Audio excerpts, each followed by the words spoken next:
Akan nama Yesus, kau yang susah dan sedih. Nama itu menghiburmu, karena saja kau beri.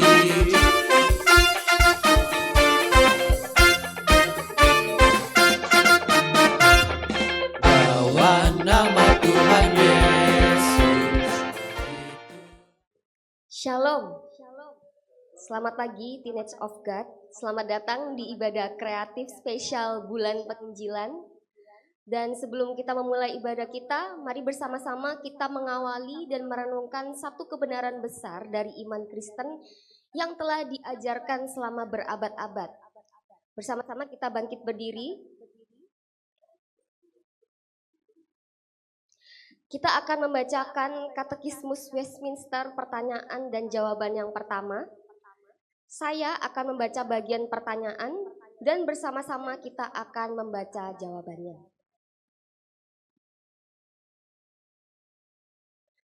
Apakah tujuan utama manusia? Bersama-sama, tujuan utama manusia adalah untuk memuliakan Allah dan menikmati Dia selamanya. Teenage of God tentunya sebagai remaja yang hidup di tengah dunia yang penuh dengan distraksi. Ini menjadi pengingat bahwa bagi kita semua, hidup kita bukan tentang pengakuan diri kita sendiri, bukan tentang bagaimana dunia yang mengakui kita, tapi bagaimana kita mengenal Tuhan dan memuliakan Dia, dan kesukaan kita yang sejati hanyalah di dalam Dia. Hari ini, mari kita datang kepada Tuhan dengan hati yang terbuka dan memuliakan Dia, di mana Tuhan telah menciptakan dan menebus kita. Mari bersama-sama kita bersatu di dalam doa. Kami bersyukur ya Tuhan, kalau pada pagi hari ini kami boleh berkumpul, itu bukan karena kami, tapi karena Tuhan yang sudah terlebih dulu berkarya dan bekerja di dalam diri kami.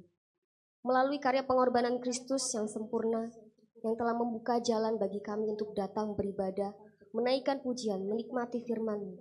Kiranya Tuhan menolong setiap kami untuk dapat menjalani ibadah ini dengan baik. Tuhan pimpin supaya ibadah pada pagi hari ini dapat berjalan sesuai dengan kehendak Tuhan, dan terutama yang paling penting adalah kemuliaan Tuhan dinyatakan melalui ibadah kami. Terima kasih Tuhan, kami siap untuk beribadah di dalam nama Kristus Yesus Tuhan dan Juru Selamat kami yang hidup. Amin. Teman-teman dipersilakan untuk duduk kembali.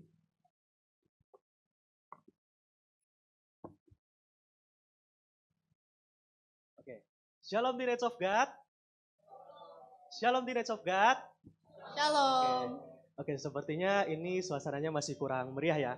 Terkhusus karena hari ini PRK Shalom lagi ada ibadah spesial nih. Maka dari itu kita semua harus kasih semangat yang spesial juga dong. Kita ulang ya Shalomnya ya. Shalom Teenage of God. Shalom. Sekali lagi, Shalom Teenage of God. Shalom. Oke, luar biasa, berikan tepuk tangan untuk kita semua. Oke, Teenage of God, kita bersyukur ya kepada Tuhan kita Yesus Kristus.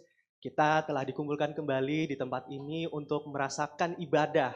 Nah, ibadah yang hari ini spesial karena akan diisi sama pertunjukan-pertunjukan yang pastinya bisa memperdalam pengetahuan kita akan firman Tuhan. Dan karena daripada itu, saya mengajak kita semua pertama-tama untuk menyalam kiri kanannya, kita katakan, salam damai, selamat hari Minggu, Tuhan Yesus memberkati kita semua.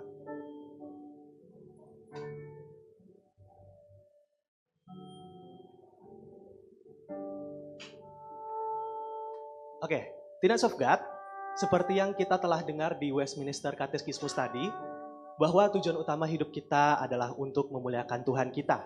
Dan hari ini pun kita datang untuk beribadah untuk Tuhan kita, Yesus Kristus. Nah mari sekarang kita bersama-sama merayakan kemuliaan Tuhan kita, Yesus Kristus. Bersama-sama kita bertepuk tangan, kita naikkan satu pujian, Yesus mulia.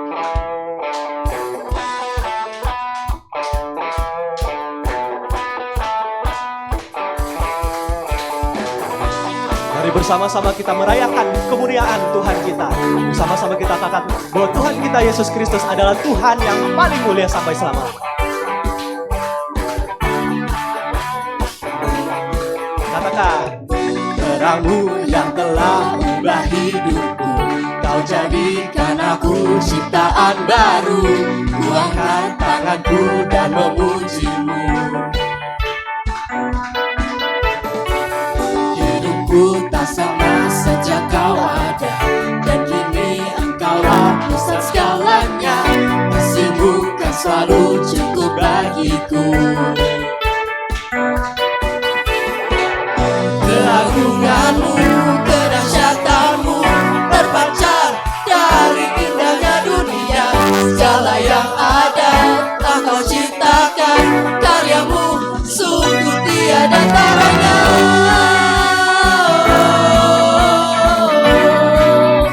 Sungguh tiada taranya.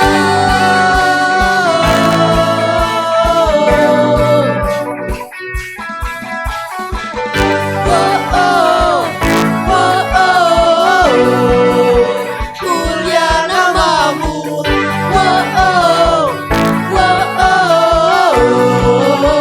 Mulia nama-Mu. Hidupku tak sama sejak Kau ada, dan kini Engkaulah pusat segalanya. Kasih-Mu kan selalu cukup bagiku.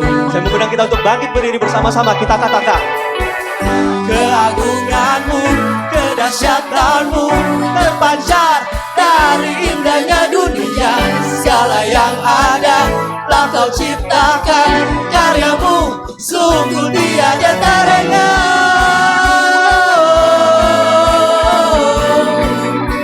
Sungguh tiada taranya.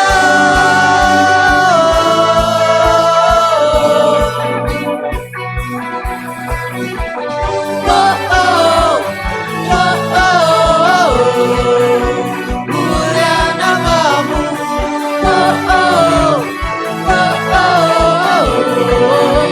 Mulia nama-Mu. berikan tepuk tangan yang terbaik untuk Tuhan kita.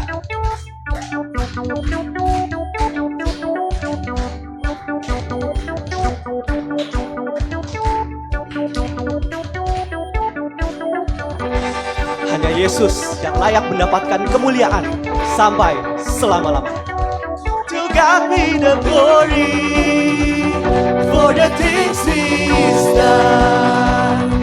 To God be the glory for the things He's done. To God be the glory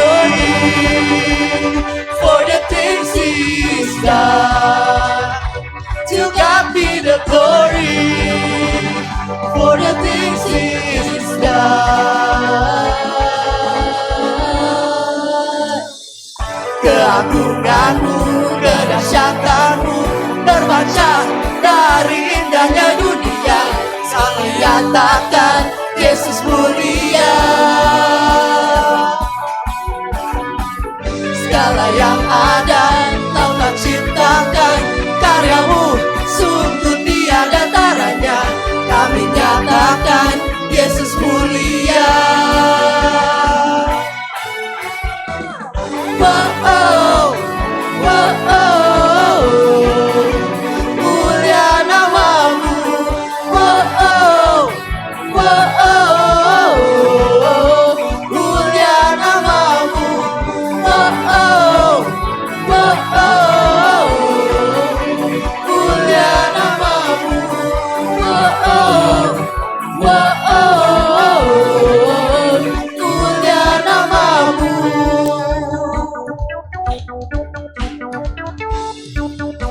Mulia nama-Mu. Teman-teman dipersilakan untuk duduk kembali.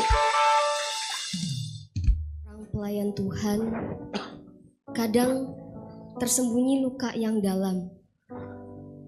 Hari itu di sebuah ruang rumah sakit, sebuah perpisahan besar sedang menanti. Bukan hanya kehilangan sahabat, tapi juga ujian iman bagi seorang gadis bernama Grace. Yes. Kalau misalnya nanti aku sudah gak ada lagi, kamu harus tetap kuat ya guys, buat lanjutin perjalanan penginjilan kita guys. Kamu harus kuat guys, tapi kamu harus kuat.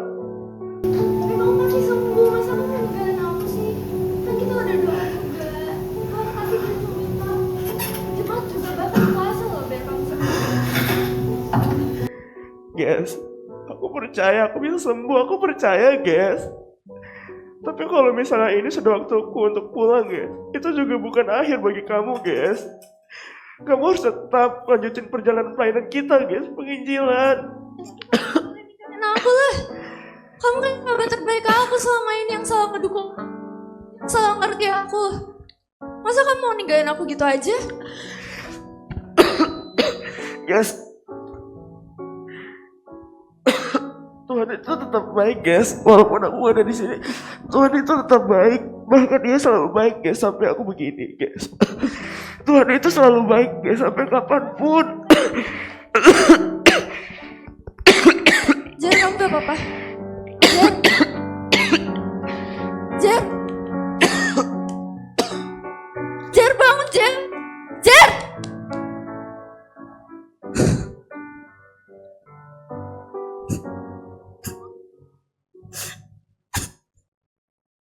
Tuhan, kenapa ini sama aku? Padahal aku sama Jer udah taat. Udah memberitakan kabar Injil kemana-mana, tapi kenapa Tuhan ambil Jer?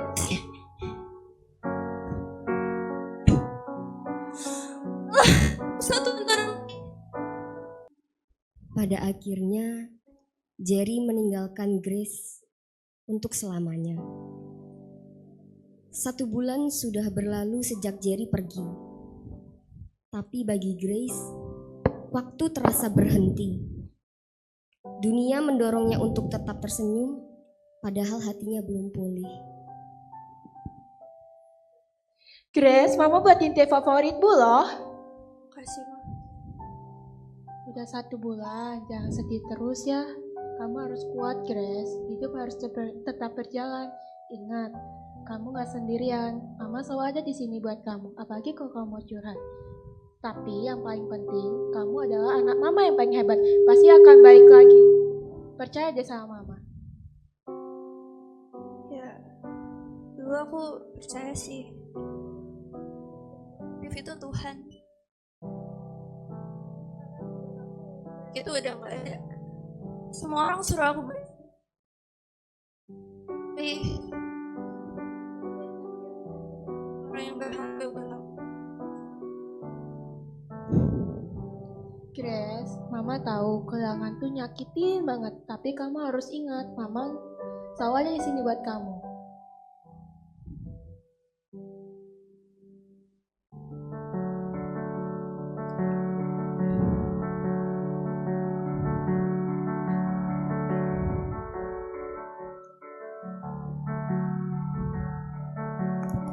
Ku terbang lagi di antara sepi, hanya pikiran yang ramai mengutuki diri, tak bisa kembali untuk temukan alur kisah. Ketika mereka meminta tawa, padahal rela tak semudah kata.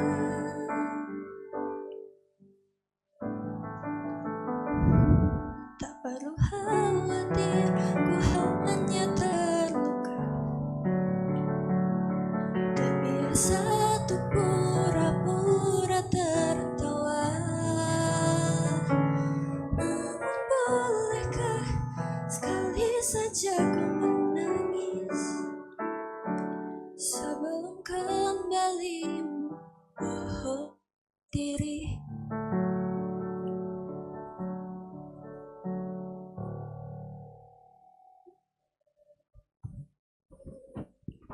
Saat hati luka dan iman retak, dunia tidak selalu memberi penghiburan. Bahkan sama sekali tidak ada penghiburan.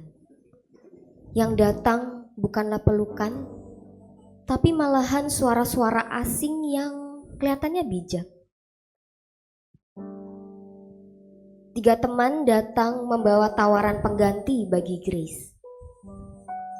Logika tanpa Tuhan, spiritualitas tanpa Yesus, dan ketenangan tanpa harapan kekal. Grace gak sadar Langkahnya pelan-pelan menjauh dari Injil yang dulu dia genggam dan beritakan.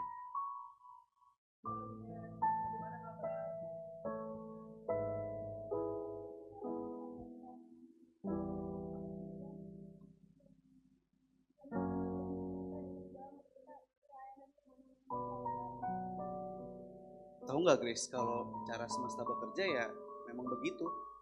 Tapi ya semuanya itu terjadi itu untuk energi yang lebih besar. Maybe nggak ada makna khusus dari semua hal yang kita alami. Hidup ya hidup aja. Nah makanya kita tuh harus selalu mikirin hal yang buat kita senang. Karena kesenangan kita tuh ada di tangan kita.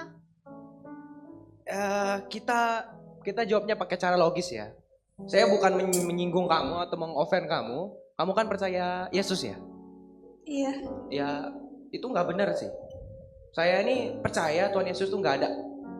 Dia itu cuma karangan. Nggak ada bukti yang membuktikan dia itu nyata.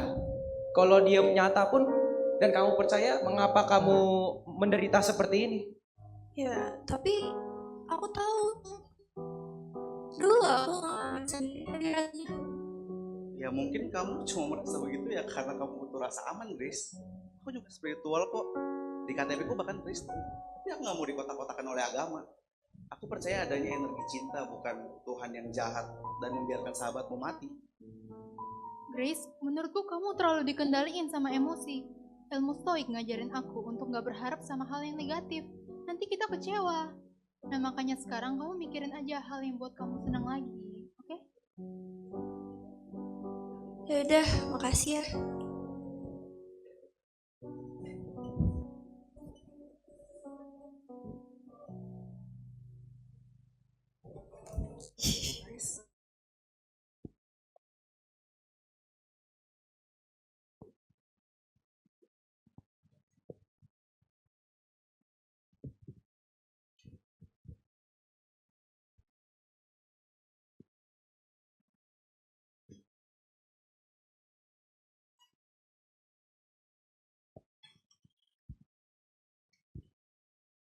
Dunia yang kita tinggali penuh dengan dosa dan kesesatan.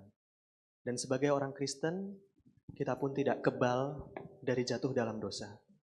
Kadang kita tersesat, menjauh dari jalan Tuhan. Tapi hari ini kita datang dalam kerendahan hati, mengaku bahwa kita adalah orang-orang yang berdosa, yang sangat membutuhkan anugerah dari Tuhan. Kita butuh Tuhan yang sanggup menuntun dan memuliakan kita kembali. Teenage of God, saat ini kita akan berdoa pengakuan dosa secara bertanggapan. Kita akan bergantian bersahut-sahutan di dalam doa pengakuan dosa. Kasihanilah kami ya Allah, menurut kasih setiamu. Hapuskan pelanggaran kami menurut rahmat-Mu yang besar. Bersihkan kami dari kesalahan kami, dan tahirkanlah kami dari dosa kami. Kami datang kepadamu dengan hati yang hancur, di tengah dunia yang rusak dan penuh tipu daya. Kami mengakui bahwa kami pun sering terjatuh dalam dosa.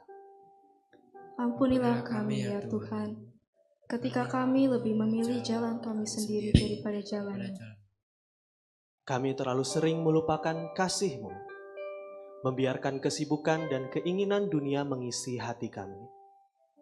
Tuhan, kasihanilah kami dan pulihkan kami. Namun dalam kasih karunia-Mu, Engkau mengutus anak-Mu, Yesus Kristus, untuk menyelamatkan kami dari dosa. Kami bersyukur atas salib-Nya yang menjadi harapan kami. Tahirkanlah kami dan perbarui hati kami oleh Roh Kudus-Mu. Bersama-sama, Tuhan, ajarlah kami berjalan dalam terang Injil-Mu dan hidup sebagai umat yang ditebus. Amin. Firman Tuhan berkata, karena begitu besar kasih Allah akan dunia ini, sehingga Ia mengaruniakan anaknya yang tunggal, supaya setiap orang yang percaya kepadanya tidak binasa, melainkan beroleh hidup yang kekal. Teman-teman Teenage of God, kita bisa bersyukur sampai hari ini bukan karena keadaan dalam hidup kita yang selalu baik, melainkan karena kita yakin bahwa kasih Allah nyata di dalam Kristus Yesus, Tuhan kita yang hidup. Mari bersama-sama kita naikkan syukur kita, karena kita memiliki keselamatan yang tak tergoyahkan di dalam Dia.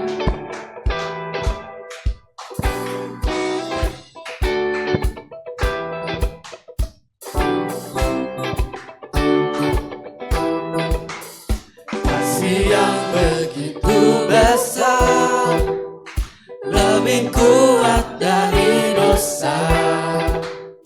Kasih yang menemukanku, selamatkan dan pulihkanku. Ku naikkan syukurku, ku tak akan berhenti memuji, meninggikan namamu selalu, menari, memuliakanmu. Dibebaskan, dibangkitkan, hidup yang kau beri dan kini hanya untukmu. Mari teman-teman semua kita bangkit berdiri, kita nyanyikan pujian ini sekali lagi.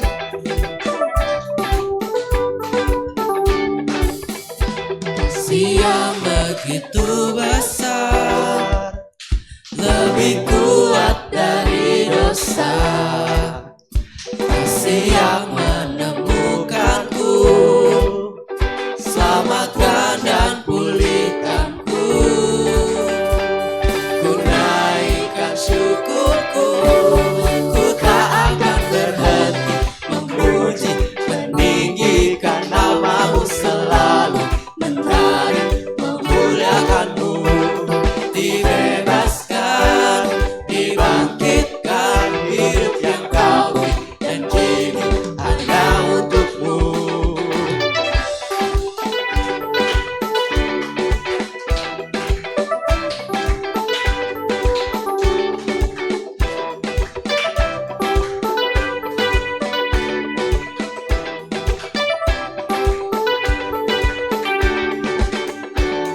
Ku naikkan syukurku, ku naikkan syukurku. Ku tak akan berhenti memuji, meninggikan namamu selalu, menari, memuliakanmu. Dibebaskan, dibangkitkan, hidup yang kau beri dan kini hanya untukmu. Meninggikan namamu, dibebaskan, dibangkitkan, hidup yang kau beri dan kini hanya untukmu. Dan kini hanya untukmu. Teman-teman semua dipersilakan untuk duduk kembali.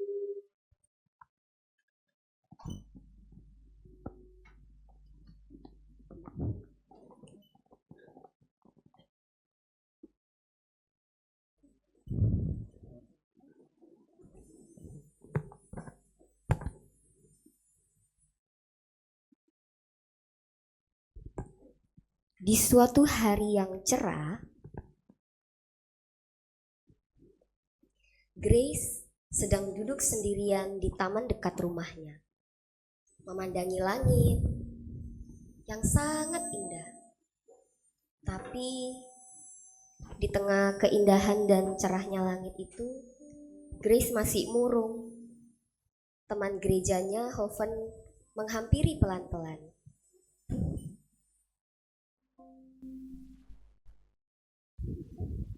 Boleh duduk? Iya.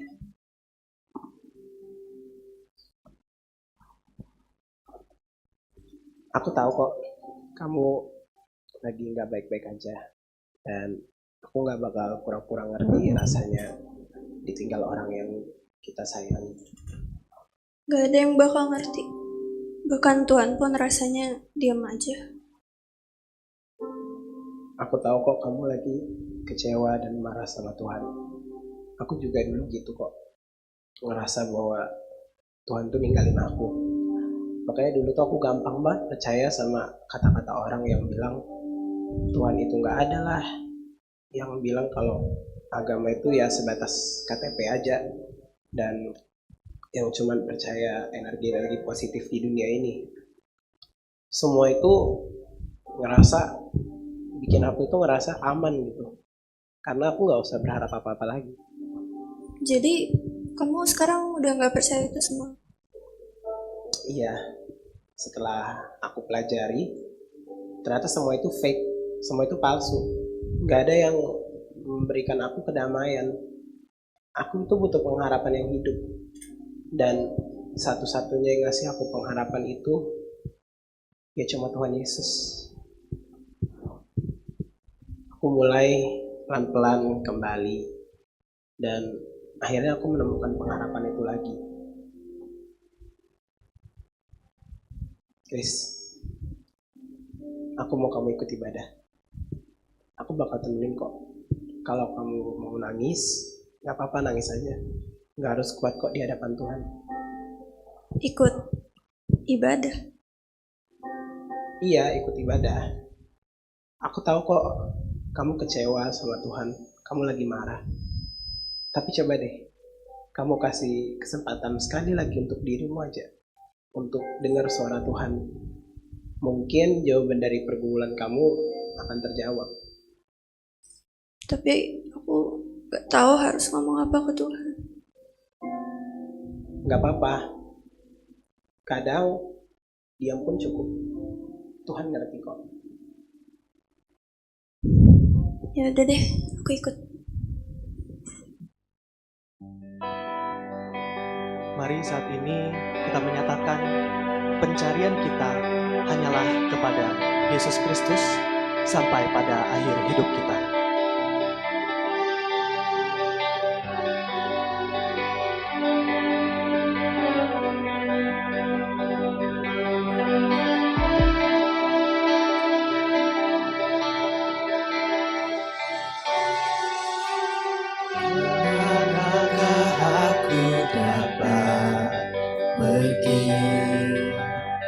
Menjauhi rohmu yang suci, kau sahabat,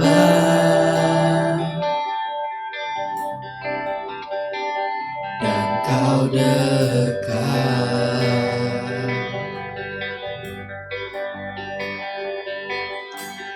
Bahkan seluruh pengabdianku tak bisa membalas kesetiaanmu, sungguh mulia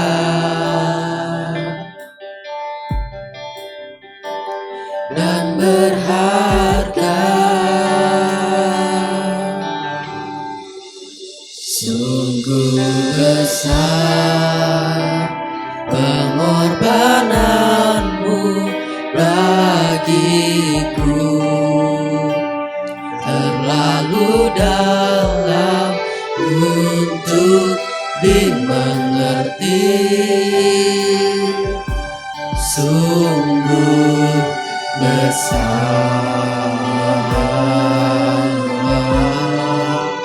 sungguh indah yang kau pikirkan tentangku,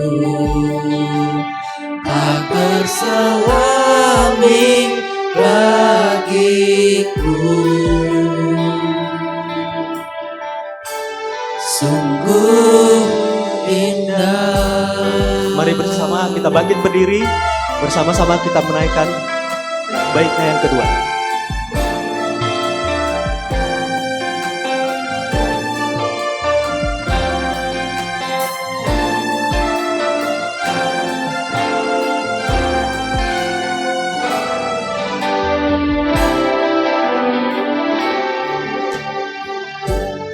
Seluruh pengabdianku tak bisa membalas kesetiaanmu, sungguh indah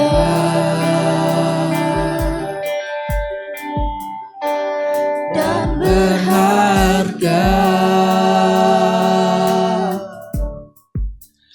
Sungguh besar pengorbananmu bagiku,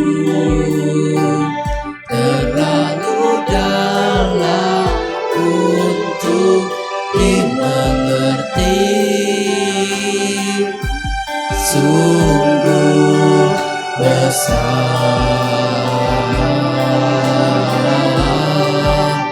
sungguh indah yang kau pikirkan tentangku, tak terselami bagiku. Sungguh indah.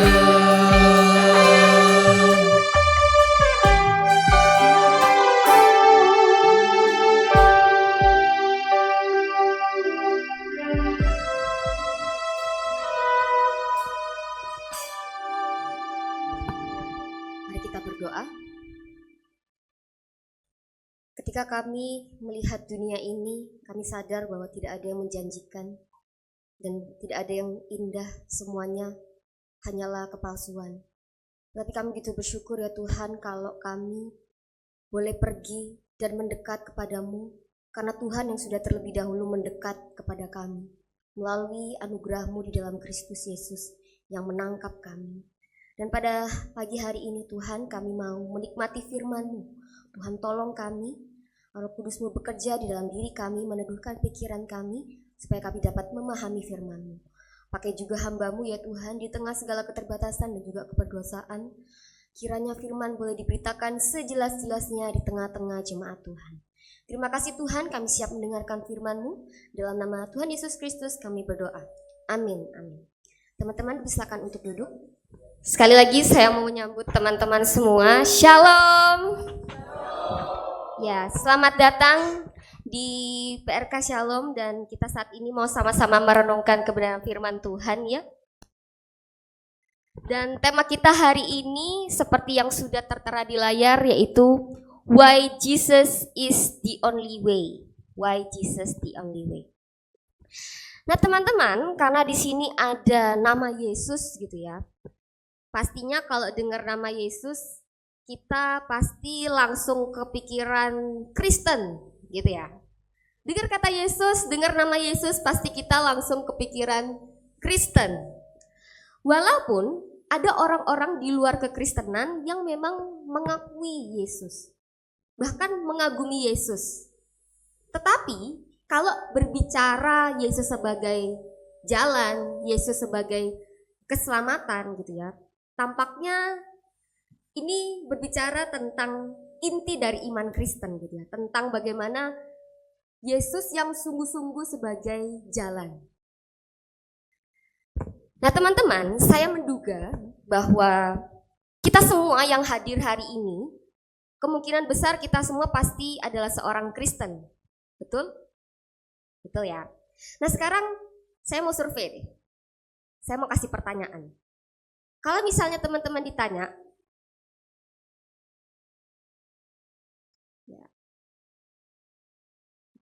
ya, mengapa aku Kristen? Pernah nggak teman-teman itu berpikir, kenapa ya kok aku itu Kristen? Kira-kira apa yang menjadi alasan dari teman-teman itu menjadi seorang Kristen? Boleh berikan responnya? Kenapa? Karena orang tua. Oke, ada lagi?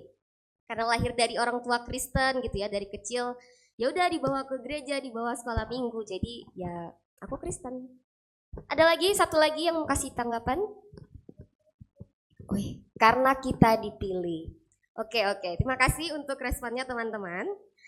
Nah, kalau ditanya kenapa kita Kristen, tampaknya setiap kita punya alasan gitu ya, punya alasan. Dan singkat saja gitu teman-teman, sebenarnya apa sih Kristen itu? Kristen itu artinya adalah seorang pengikut Kristus gitu ya. Seorang yang mengikuti Yesus. Seorang yang mengikuti pribadi, yang memang follow Jesus gitu. Tapi pasti kita berpikir kan, kalau misalnya kita itu mengikuti sesuatu, mengikuti seseorang, pasti ada yang namanya alasan dibalik kenapa kok kita mengikuti orang itu ya. Kenapa kok aku percaya sama orang itu ya. Mau itu alasannya karena lahir dari orang tua Kristen, mau karena ikut diajak teman, mau karena kita dipilih Tuhan. Kalau kita mengikut seseorang pasti ada yang namanya alasan. Pasti ada dasarnya kenapa kita tuh mengikuti seseorang itu, kita mempercayai sesuatu. Nah tapi teman-teman, kadangkala kita tuh tidak menguji dasar alasan kita. Apakah argumentasi kita itu kuat gitu? Kita mengikut sosok itu. Apakah argumentasi kita itu mendasar dengan benar gitu ya di dalam hidup kita? Nah saya mau cerita sedikit gitu ya. Bahwa waktu saya kecil, ya sampai sekarang masih kecil juga sih gitu kan. Waktu saya kecil, saya tuh pernah ingat banget gitu ya di salah satu apotek yang terkenal di Indonesia, ada di mana-mana, ya Chemistry Pharma itu. Nah di situ saya itu mengikuti seorang ibu-ibu yang rambutnya pendek, bajunya hijau dan badannya kurus gitu ya, kecil. Saya ikutin gitu dia kemana-mana keliling di apotek itu gitu. Saya ngerasa, oh saya kenal nih ibu-ibu ini gitu. Sampai akhirnya saya panggil ibu itu.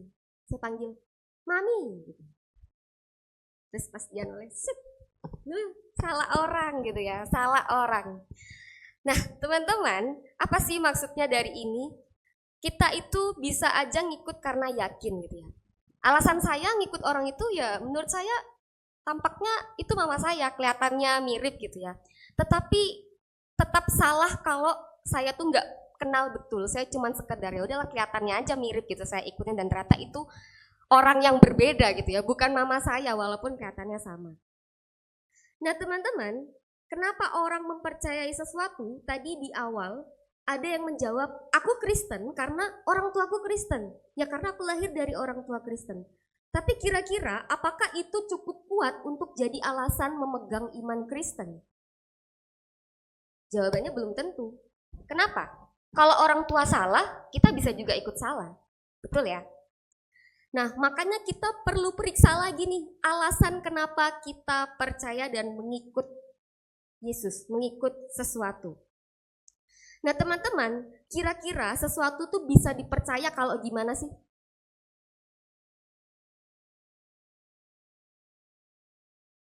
Sesuatu tuh bisa dipercaya kalau gimana sih menurut kalian?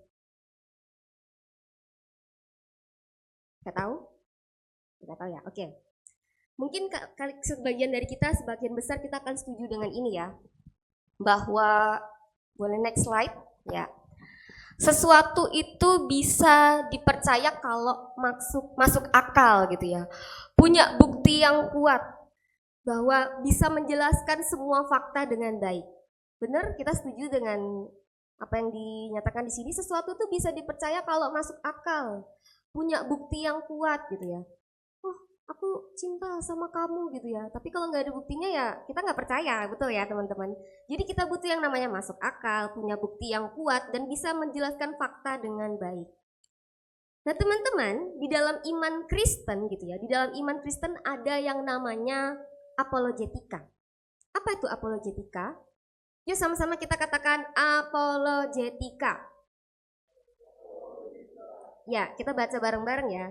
1, 2, 3.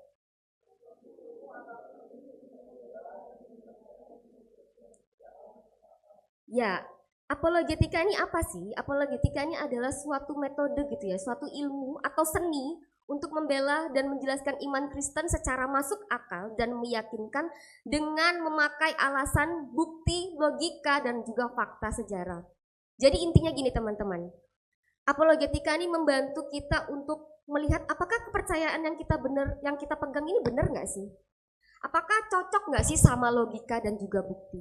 Ini berkaitan tentang apologetika gitu ya teman-teman. Nah masalahnya seringkali kita menjumpai banyak orang zaman sekarang percaya sesuatu itu bukan karena itu benar, tapi ya karena mereka suka aja, karena mereka merasa nyaman. Pokoknya yang bikin aku ngerasa positif deh, yang bilang yang penting aku tuh ngerasa dekat sama Tuhan, aku nggak mau dikotak-kotakan sama agama. Yang penting aku tuh tahulah ada Tuhan, aku percaya ada Tuhan, tapi Tuhan yang mana, Tuhan yang benar siapa itu gak penting. Menurutku yang penting ada suatu energi yang positif, energi yang baik, Tuhan yang seperti itu. Aku tidak mau dikotak-kotakan dengan agama. Nah teman-teman, pandangan seperti ini itu merupakan pandangan yang dinamakan spiritual but not religious. Apa? Ya, spiritual but not religious. Kalau misalnya teman-teman pernah mendengar ada orang yang mengatakan, oh ya aku Kristen sih, tapi aku nggak se-Kristen itu, aku nggak serohani itu. Nah itu hati-hati teman-teman, karena itu ternyata sudah terpengaruh dengan ajaran ini, yaitu spiritual but not religious. Ya yang penting ya nggak apa-apa lah ada labelnya Kristen, tapi aku nggak mau dikotak-kotakan dengan agama. Nah uniknya gitu ya, uniknya orang yang memegang pandangan spiritual but not religious ini sebenarnya mereka nggak sadar loh kalau mereka tuh sebenarnya juga dikotakkan sama kepercayaan mereka sendiri. Benar ya? Jadi mereka ngomong nggak mau dikotakkan sama agama, tapi mereka mempercayai sesuatu. Jadi sebenarnya sama aja, dia juga dikotakkan dengan kepercayaannya dia sendiri gitu loh teman-teman.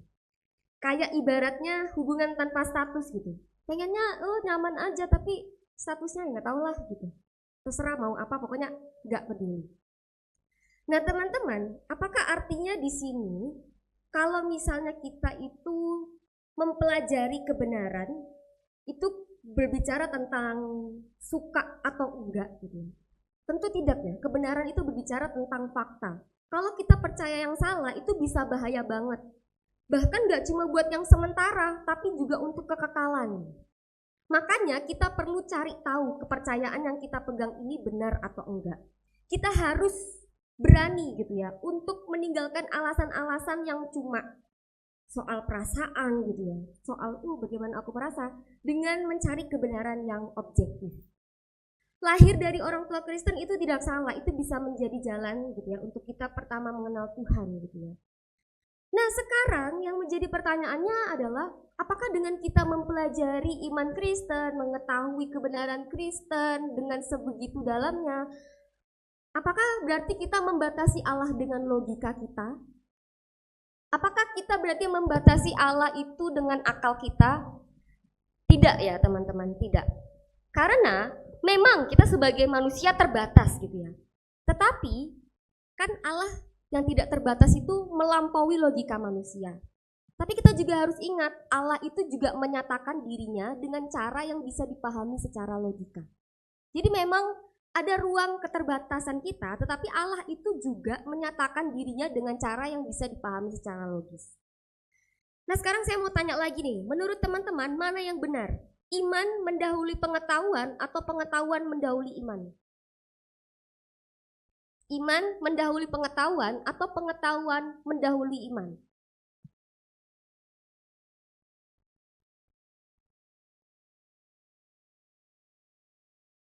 Ya, makasih buat jawabannya teman-teman. Satu deh jawab, nggak apa-apa. Boleh salah, benar nggak masalah. Oh nggak tahu, oke ya makasih ya untuk jawabannya. Nah teman-teman, ya jawabannya adalah dari pengetahuan terlebih dahulu ya teman-teman. Pengetahuan mendahului iman. Di dalam Roma 10 ayat 17 kan dikatakan bahwa iman itu timbul dari pendengaran, ya kan? Pendengaran akan firman Tuhan.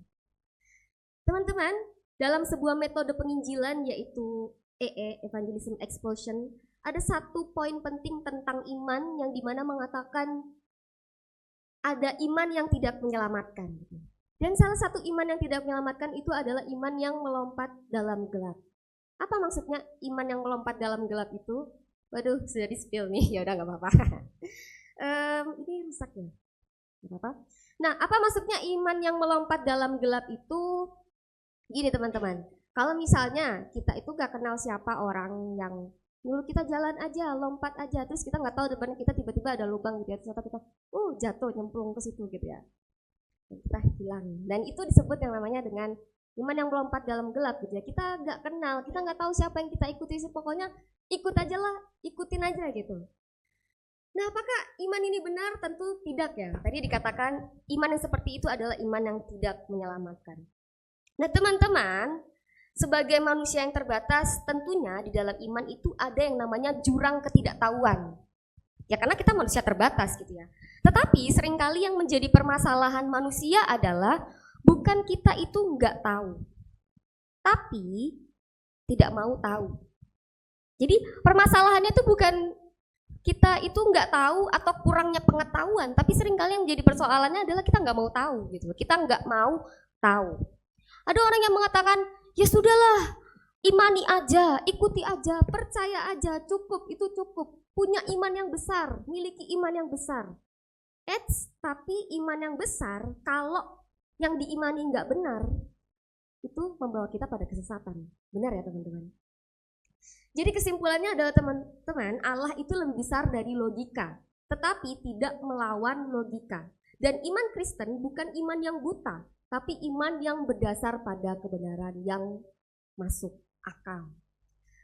Nah, saat ini kita mau sama-sama belajar tentang kenapa sih kok Yesus itu satu-satunya jalan keselamatan. Kita mau menggali itu lebih dalam lagi, dan apakah selama ini yang aku ikuti itu benar. Nah, hari ini kita mau belajar. Mungkin teman-teman berpikir gitu ya, kok dari tadi nggak ada ayat Alkitabnya, ini lagi ibadah atau lagi apa? Nah, ini sekarang ayat Alkitabnya saya tampilkan. Next. Ya. Di dalam Yohanes 14 ayat yang keempat sampai ke-6, kita membacakannya secara bersama-sama, 2, 3. Dan kemana aku pergi, kamu tahu jalan ke situ. Kata Thomas kepadanya, Tuhan, kami tidak tahu kemana engkau pergi. Jadi bagaimana kami tahu jalan ke situ? Kata Yesus kepadanya, Akulah jalan dan kebenaran dan hidup. Tidak ada seorang pun yang datang kepada Bapa kalau tidak melalui aku. Amin. Nah teman-teman, konteksnya di sini Tuhan Yesus itu lagi bersama murid-muridnya gitu ya. Dan di situ Tuhan Yesus itu ngomong, kamu tahu kemana aku pergi dan kamu tahu jalannya. Dan pada saat itu ada seorang murid yang terkenal jujur dan belak-belakan, yaitu Thomas gitu ya. Bukan Bapak Thomas Lomi gitu ya. Thomas yang di Alkitab ya teman-teman. Jadi Thomas ini sangat belak-belakan gitu. Jadi intinya Thomas itu lagi kayak nanya sama Tuhan, Tuhan, kita tuh nggak tahu kamu mau pergi kemana. Gimana kita bisa tahu jalannya ke situ? Ibaratnya mana Google Map-nya Tuhan, kita nggak tahu nih rutenya mau ke sana tuh gimana. Tapi Yesus di sini menjawab dengan jawaban yang sangat powerful gitu ya, sangat dalam dan powerful. Dia bilang, akulah jalan dan kebenaran dan hidup. Tidak ada seorang pun yang datang kepada Bapa kalau tidak melalui aku. Dengan kata lain, Yesus itu bilang, kamu gak perlu tahu deh rutenya ke surga, karena aku sendiri yang jemput kamu gitu ya, dan aku akan membawa kamu ke sana. Ibarat kita itu lagi nyasar di sebuah kota dan kita nggak tahu kota itu, dan kita mau pergi ke suatu tempat, lalu kita bertemu dengan orang yang berasal dari situ, dan ini jalannya ke mana ya? Dan orang itu akan mengatakan, tenang, ikuti saya aja, saya akan membawa kamu ke sana. Bisa dipahami?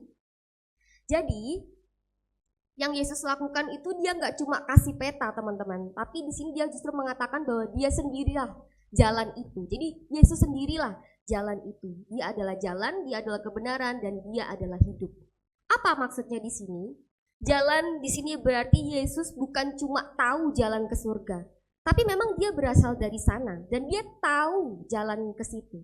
Gak ada yang bisa sampai kepada Allah Bapa kalau tidak melewati dia.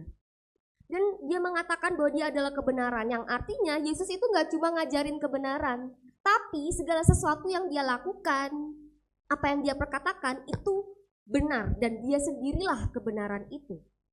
Lalu hidup itu berbicara tentang Yesus adalah sumber hidup yang sejati, baik sekarang maupun untuk kehidupan kekal nanti. Tanpa Yesus kita nggak punya hidup yang sebenarnya. Jadi 3 ya, jalan, kebenaran, dan hidup. Nah dengan 3 kalimat ini Yesus itu pengen bilang gini sama teman-teman, kalau kamu percaya aku, kamu punya jalan, kamu punya kebenaran, kamu punya hidup. Dan aku ini bisa dipercaya. Nah inilah teman-teman, kebenaran yang begini itu seharusnya membuat kita itu semakin yakin dan semangat di dalam memberitakan Injil gitu ya. Kita semakin percaya dengan Injil. Karena bukan cuma dikatakan orang bahwa Yesus adalah jaminan, tetapi dia sendiri juga yang menyatakan bahwa dialah jaminan itu. Dan kita bisa menemukan ini satu-satunya hanya di dalam iman kekristenan. Tapi sayangnya ada orang di luar sana yang mengatakan, Gak ada Tuhan itu, aku gak percaya Tuhan itu ada. Soalnya aku gak pernah lihat Tuhan. Mana Tuhan? Mana buktinya? Ya mana buktinya Tuhan itu ada? Aku gak percaya gitu. Dan yang mengatakan seperti ini adalah orang-orang yang menganut paham ateisme, teman-teman. Paham apa? Ya, ateisme. Nah, apa sih yang bisa menjadi dasar argumen kita gitu ya dengan pernyataan, "Wah, Tuhan itu nggak bisa dilihat, mana buktinya?" Nah, uniknya di sini teman-teman, justru dari semua kepercayaan yang ada, kekristenan adalah satu-satunya iman yang bisa dibilang Tuhan itu bisa dilihat. Oh ya? Apa buktinya? Buktinya adalah karena Tuhan itu datang ke dunia, menembus ruang dan waktu, menjadi manusia, yaitu Yesus. Di dalam diri Yesus. Yang artinya, melalui Yesus itu bukti bahwa Tuhan itu gak cuma konsep doang. Tuhan itu gak cuma sosok ada di awan-awan, gak tahu out of nowhere gitu ya. Tapi justru di dalam pribadi Yesus, itu bukti nyata bahwa dia hidup di bumi, bisa disentuh, bisa didengar, dilihat langsung oleh banyak orang. Jadi kalau ada yang mengatakan mana buktinya Tuhan itu ada? Wow, Tuhan itu ternyata di dalam iman kekristenan itu satu-satunya yang menunjukkan bahwa Tuhan itu menembus ruang dan waktu dan itu bisa dilihat, bisa didengar dan itu ada buktinya gitu ya, yaitu Tuhan Yesus Kristus. Terus tadi ada yang mengatakan lagi, itu mah palsu, itu cuma karangan doang. Nah teman-teman, kalau misalnya ada yang mengatakan itu palsu, itu cuma karangan doang, tentunya ada banyak sekali argumentasi yang kita bisa pelajari gitu ya untuk menyatakan atau menjawab kalau misalnya Yesus itu palsu. Nah, apa salah satu buktinya? Salah satu buktinya adalah kesaksian dari murid-murid Yesus sendiri dan juga dari Paulus. Tapi kan bisa aja mereka ngarang gitu ya, mereka ngarang tentang Yesus gitu ya, mereka bikin dongeng tentang Yesus. Sekarang yang jadi pertanyaannya adalah, orang waras mana sih yang mau mati, yang mau menderita, yang mau dipenjara buat hal yang palsu? Enggak ada kan yang mau. Ngapain gitu loh, mereka rela mati, rela dipenjara, rela sampai berkorban sedemikian itu untuk memberitakan Injil kalau ternyata itu palsu gitu loh teman-teman. Jadi ini bisa menjadi dasar argumentasi kita bahwa memang ada saksi nyatanya pada saat itu. Dan untuk apa seorang saksi nyata itu membuat karangan atau dongeng kalau misalnya ternyata mereka tuh berani import gitu. Dan ternyata itu misalnya palsu tuh kayak gak wajar, menurut saya tuh gak mungkin gitu. Kayak ngapain kita berani mati, berani berkorban untuk sesuatu yang palsu. Lalu yang kedua adalah ada juga bukti lain, banyak sekali bukti-bukti, tapi salah satu yang cukup terkenal di luar Alkitab adalah sejarawan Yahudi yang bernama Flavius Josephus yang hidupnya sekitar tahun 37-97 Masehi, jadi ini jaraknya dekat sekali dengan Tuhan Yesus gitu ya. Dan dia menulis tentang Yesus dalam karyanya yang berjudul Antiquities, yang artinya keberadaan Yesus itu juga diakui di luar catatan iman Kristen. Jadi ada buktinya gitu, dari luar juga ada yang menyaksikan, ternyata memang Yesus itu beneran ada. Nah teman-teman, mungkin sebagian dari kita, ya oke, aku percaya Yesus pernah datang. Aku percaya Yesus itu bisa dilihat. Tapi menurutku tetap Tuhan itu gak ada. Kenapa? Karena kalau Tuhan itu ada dan katanya Tuhan itu baik, kenapa ya kok aku tuh menderita? Kenapa ya kok aku tuh harus mengalami kejahatan? Nah teman-teman, apakah di tengah dunia yang gelap ini, di tengah penderitaan, menunjukkan bahwa Tuhan itu nggak ada? Nah sekarang yang menjadi jawabannya adalah enggak gitu. Justru kalau kita itu mengeluh soal kejahatan, artinya kita itu sedang membandingkan dengan kebaikan. Sekali lagi, kalau kita itu lagi mengeluh soal kejahatan, artinya kita itu lagi membandingkan dengan kebaikan. Nah sekarang yang mengatakan bahwa Tuhan itu gak ada, tapi dia bisa mengatakan sesuatu itu baik dan yang jahat. Standarnya itu apa? Standarnya baik dan yang jahat itu apa? Kalau misalnya dia percaya bahwa segala sesuatu itu kebetulan, segala sesuatu itu terjadi karena ya ada ledakan aja gitu. Tetapi sekarang yang menjadi pertanyaannya adalah, apa standarnya kita tuh bisa mengatakan kalau sesuatu itu baik atau jahat. Sebagai contoh gini teman-teman, kita pasti semua sepakat ya bahwa mencuri, membunuh, menyiksa orang lain itu jahat.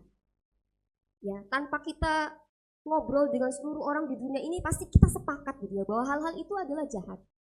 Dan yang namanya memberi, yang namanya kita menolong itu merupakan kebaikan. Nah, ini menunjukkan kepada kita semua, boleh next slide, bahwa di dalam diri manusia ada yang namanya seperti standar moral. Ada seperti yang namanya standar moral, dan itu menunjuk pada adanya pribadi yang memberikan standar moral itu, yaitu Tuhan. Bisa dipahami? Jadi kalau misalnya ada yang mengatakan, oh Tuhan tuh enggak ada, mana katanya Tuhan itu baik, kenapa kok aku menderita, kok ada kejahatan? Loh, kok kamu bisa mengatakan sesuatu itu jahat? Emang kamu kenal yang baik itu apa? Berarti kan segala sesuatu yang baik dan yang jahat itu kan ada ukurannya gitu kan. Dan kalau ukurannya relatif, berarti semuanya akan kacau dunia ini. Tapi masalahnya kebanyakan kita setuju bahwa mencuri itu jahat, menolong itu baik. Itu menunjukkan bahwa ada yang namanya standar di dalam hukum moral itu, yaitu Tuhan. Dan di dalam Roma 2 ayat 15 pun mengatakan hukum Tuhan itu tertulis dalam hati nurani manusia. Nah, sekarang yang menjadi argumentasi kita satu lagi, kalau misalnya penderitaan dan kejahatan itu mau dihilangkan, mau dimusnahkan, berarti yang harus dihilangkan itu apakah kejahatan-kejahatannya atau sumber kejahatannya juga? Oh, katanya Tuhan baik, kenapa kok dia nggak menghilangkan penderitaan? Kenapa kok Tuhan membiarkan aku mengalami penderitaan? Berarti apakah yang namanya kejahatan dan penderitaan itu yang diberesin ya udahlah hasil dari dampak-dampak kejahatannya, atau sumber kejahatannya juga harus dihilangkan teman-teman? Harus dihilangkan ya. Kalau misalnya namanya kejahatan berarti sumbernya juga harus dihilangin. Ibarat gini deh, di dalam ruangan ini itu ada sampah dan juga tikus gitu ya. Lalu kita usir tikusnya, tapi sampahnya masih ada di dalam. Kira-kira beberapa hari lagi tikusnya balik nggak teman-teman? Balik ya, karena sampahnya masih ada di situ. Itu menunjukkan kepada kita bahwa sumbernya itu harus dihilangkan. Nah, sekarang yang jadi pertanyaannya adalah sumber dari kejahatan dan penderitaan ada itu siapa? Manusia gitu ya. Berarti seharusnya kalau kita mengatakan kok Tuhan itu baik, yang harusnya dilenyapkan, dimusnahkan adalah juga sumber kejahatannya, yaitu manusia gitu. Nah, teman-teman, Tuhan itu menciptakan manusia dengan kehendak bebas. Dan memang yang namanya cinta sejati itu tidak bisa dipaksa. Betul ya? Nah, karena manusia punya yang namanya kebebasan, maka ada potensi, ada konsekuensi dari kebebasan itu, yaitu bisa melanggar, bisa jatuh. Nah, kita tahu pada akhirnya di dalam kejadian 3 dosa masuk dan manusia memilih untuk melawan Tuhan. Kalau Tuhan menciptakan kita seperti robot, ya kita nggak bisa mengasihi dia secara tulus, secara nyata, karena cintanya settingan gitu ya. Tapi sekali lagi cinta yang sejati itu tidak dipaksakan. Dan kita tahu bahwa efek konsekuensi dari kebebasan itu adalah jatuh ke dalam dosa gitu ya. Ada sebuah konsekuensi manusia mengambil suatu pilihan. Dan kalau misalnya kita mengatakan, oh yang salah itu Tuhan, kenapa kok Tuhan gak menghilangkan itu? Loh enggak, yang dari awal itu manusia gitu ya. Tuhan sudah setting semuanya itu baik. Tapi apakah artinya kebaikan itu nggak ada di tengah-tengah dunia yang sudah rusak dan jatuh dalam dosa ini? Nah teman-teman, yang menjadi dasar bagi kita semua adalah next. Ada suatu kebaikan tertinggi yang sedang Tuhan itu nyatakan di dalam setiap penderitaan manusia akibat dampak dari apa yang manusia lakukan. Di dalam Roma 8 ayat 28 mengatakan Allah turut bekerja dalam segala sesuatu untuk mendatangkan kebaikan.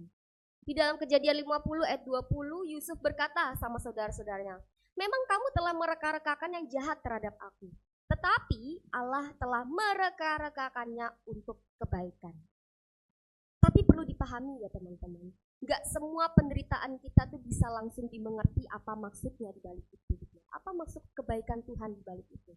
Kadang kita baru tahu alasannya di kemudian hari, atau bahkan mungkin kita baru tahu kalau misalnya kita sudah meninggal gitu, kita masuk surga. Maksud dari kebaikan itu. Dan Di tengah segala ajaran yang mengajarkan bahwa ilmu stoik itu mengajarkan kepada aku bahwa yang bikin menderita itu cara berpikir kita gitu ya. Beban penderitaan, kebahagiaan sejati itu ditemukan ketika kita tuh bisa mengendalikan respon kita bisa mengendalikan pikiran kita. Gak usah pikirin yang bikin kita nangis, gak usah lakukan yang bikin kita merasa gak baik-baik aja. Pikirkan yang baik menurut kita. Nah, kelihatannya pesan-pesan seperti ini tuh kayak bijak gitu ya teman-teman. Tetapi manusia itu gak sepenuhnya mampu mengendalikan dirinya sendiri. Kita bisa coba bersikap tenang, tapi kenyataannya hidup itu seringkali lebih kuat dari tekad kita, benar ya? Kadang kita merasa menutupi persoalan itu mudah gitu ya, padahal sebenarnya menyelesaikannya itu lebih sulit. Dan seharusnya pesan-pesan seperti ini tuh tidak menguatkan kita, karena luka masa lalu, kekecewaan yang dalam, bahkan dosa yang mengikat, semua itu nggak bisa diatasi hanya dengan pengendalian diri. Karena aku berpikir gitu, berpikir yang baik, nggak bisa gitu, karena dosa itu sudah merusak seluruh aspek dalam diri manusia. Nah teman-teman, mungkin dari antara kita saat ini ada yang datang dalam keadaan tidak baik-baik saja gitu. Mungkin hari-hari ini kamu merasa hancur, merasa kayak kecewa, marah. Sudahlah, gak usah Tuhan-Tuhanan lagi gitu. Kalau Tuhan ada, kenapa aku harus mengalami semuanya ini? Dan sebenarnya pertanyaan seperti itu tidak salah gitu. Karena banyak tokoh dalam Alkitab juga pernah mengalami yang namanya hal seperti ini. Kenapa kok aku harus mengalami yang namanya penderitaan? Tapi dengar ini baik-baik ya teman-teman. Kejahatan dan penderitaan itu nyata. Dan tidak selalu kita bisa memahami alasannya. Tapi itu bukan berarti Tuhan itu tidak ada. Justru di tengah kekacauan dunia, kita itu makin sadar kalau kita itu butuh Tuhan. Karena dari awal Tuhan sudah kasih semuanya baik. Dan yang memutuskan untuk lepas dari sumbernya itu adalah manusia sendiri. Jadi justru di tengah dunia yang penuh dengan konsekuensi dosa ini harusnya membuat kita makin sadar bahwa kita itu butuh Tuhan. Dan kita tuh gak bisa apa-apa dan kita bukan siapa-siapa tanpa Dia. Dan kabar baiknya buat kita semua adalah di dalam Injil, di dalam kekristenan, Tuhan kita bukanlah Tuhan yang jauh dan duduk diam di surga sana, tetapi juga adalah Tuhan yang menderita. Tuhan yang datang ke dunia, masuk ke dalam penderitaan manusia, bahkan menangis, menderita di kayu salib, bukan karena kesalahannya sendiri teman-teman, tapi justru karena kesalahan kita. Kita yang seharusnya mengalami semuanya itu, tetapi Tuhan yang beranugerah, yaitu Kristus, Dia datang dan Dia mengalami yang namanya penderitaan, dan kita bisa mengatakan bahwa Kristus adalah Allah yang menderita. Wow, coba kita pikir lagi ya, Allah yang baik, yang sudah dengan segala keadaannya baik, tapi menderita. Bukankah itu sesuatu yang luar biasa teman-teman? Bukankah itu suatu pengorbanan yang begitu luar biasa? Yesus tahu kok rasanya dikhianati itu gimana. Dia tahu rasanya kesepian itu kayak gimana. Dia tahu rasanya sakit itu gimana. Dia tahu rasanya ditinggalkan itu gimana. Baik secara fisik, secara batin, secara rohani. Dia sudah mengalami semuanya itu. Dan karena itulah dunia mungkin gak bisa paham kamu. Alah gitu aja kamu nangis, aku loh lebih parah. Aku juga pernah mengalami kehilangan yang lebih kuat. Tapi Yesus selama Dia menderita, gak ada Dia melakukan yang namanya klarifikasi, haus validasi, gak ada. Dia tahu bahwa memang aku harus menanggung ini, dan Dia memilih untuk diam. Bahkan di salib Dia mengatakan, Tuhan ampunilah mereka karena mereka gak tahu apa yang mereka perbuat. Dan di salib itu Yesus mengatakan sudah selesai. Yang artinya dosa kita yang dulu, yang sekarang, bahkan yang akan datang itu sudah Tuhan bereskan. Mungkin kita gak bisa mendapat jawaban semuanya hari ini, tapi Yesus tidak menjanjikan semua jawabannya sekarang. Tapi kita perlu ingat, Dia menjanjikan kehadirannya. Kalau misalnya kita gak kuat untuk berjalan, Dia yang gendong kita. Yang bahkan Dia sudah lebih dulu di depan kita. Ada satu ayat yang selalu saya ingat gitu ya, di dalam Mazmur 139 mengatakan, bahkan sebelum satu hari pun aku jalani, Engkau ada di sana. Yang artinya Tuhan itu sudah tahu apa yang jadi masa depan kita. Dan bersama Dia ada yang namanya pengharapan. Bukan pengharapan kosong, tapi pengharapan yang kekal dan tidak bisa dirampas oleh dunia ini. Dan pegang itu teman-teman. Walaupun saat ini mungkin iman kita lemah, tapi datanglah kepada Kristus. Karena kasih Tuhan tidak tergantung pada kuatnya iman kita, tapi pada kuatnya salib itu. Dia yang terus pegang hidup kita, dan di salib itu semua luka kita mulai dipulihkan. Teman-teman, saya pun juga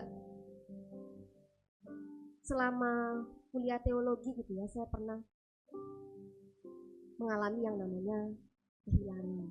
Dan itu pun juga membuat saya merasa kayak Tuhan itu jauh gitu. Tuhan tuh kayak nggak paham dukaku, Tuhan tuh kayak nggak paham keadaanku. Karena pada saat saya kuliah, saya itu mengalami yang namanya semacam bullying gitu ya. Jadi saya difitnah, dan saya itu adalah tipikal orang yang tidak bisa melawan gitu. Jadi saya kayak ya udahlah, diam aja gitu.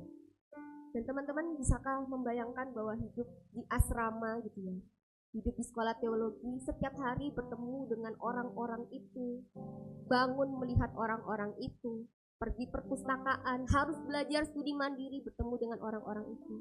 Saya difitnah, saya dilaporin ke dosen, dan saya waktu itu apakah saya memilih, saya bisa aja klarifikasi gitu loh, bahwa bukan saya gitu yang melakukan itu. Dan pada saat itu saya mengalami kehilangan teman selama setengah tahun gitu. Kayaknya waktu itu singkat gitu ya, kayaknya singkat banget.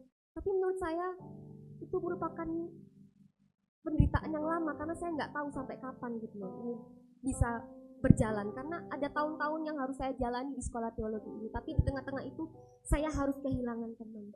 Tapi yang saya lakukan adalah ketika saya menyendiri di kamar asrama gitu ya, Tuhan itu seperti berbicara kepada saya, di tengah kehilanganmu, kamu mendapatkan aku. Yang artinya cuma Tuhan Yesus yang tahu keadaan saya. Dan saya mengamini bahwa di dalam firman Tuhan, diam dan lihat bahwa akulah Tuhan. Dan saya percaya itu, bahwa tidak perlu saya klarifikasi apapun, justru Tuhan itu sedang membenahi saya. Ayo kamu harus kuat, bukan karena kamu punya teman, tapi karena kamu punya aku. Dan ketika di situ saya mulai bisa melewati hari-hari saya, ternyata pada akhirnya kebenaran itu terungkap bukan karena saya sendiri teman-teman, tapi memang Tuhan itu bekerja gitu ya, mendatangkan kebaikan. Dan saya begitu bersyukur bahwa sampai hari ini saya bisa mengatakan bahwa di dalam segala keadaan saya, Tuhan itu baik, Tuhan itu adalah penghidup saya. Dan sebelum saya menutup khotbah saya akan memberikan kekuatan bagi teman-teman melalui sebuah lagu yang saya ciptakan gitu ya. Ini merupakan hasil dari pengalaman saya bersama Tuhan, dan saya mau teman-teman juga mengalami ini. Hanya Yesus.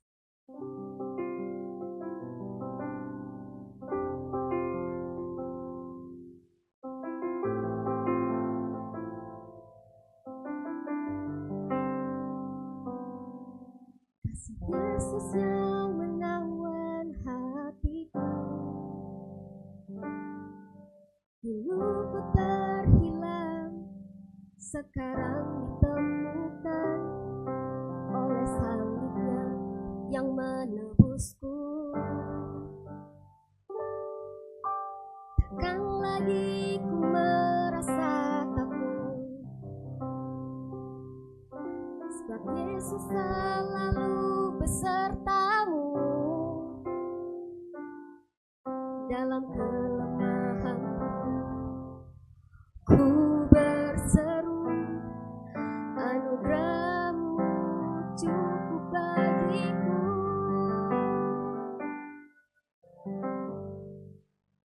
Dalam suka maupun duka, hanya Yesus saja penghiburku.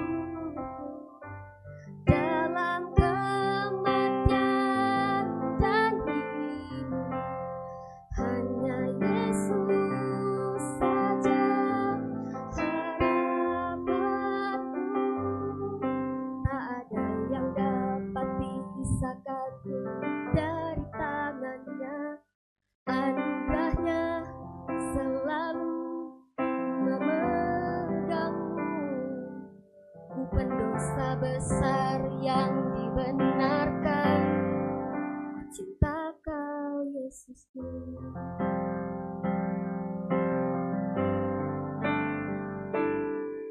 Oh besar-besar kasih-Nya, lampaui dosa, sekali untuk selamanya aku ditebusnya. Segala kemuliaan hanya bagi Dia, anak domba Allah. Oh besar-besar kasih-Nya, lampaui dosa, sekali untuk selamanya aku ditebusnya. Segala kemuliaan hanya bagi Dia, anak domba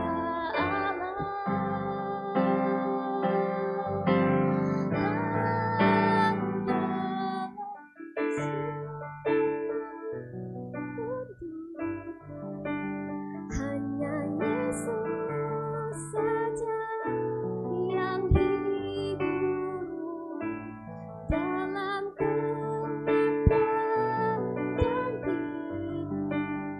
Hanya Yesus saja harapanku. Udah bisa nyanyi sama-sama yuk.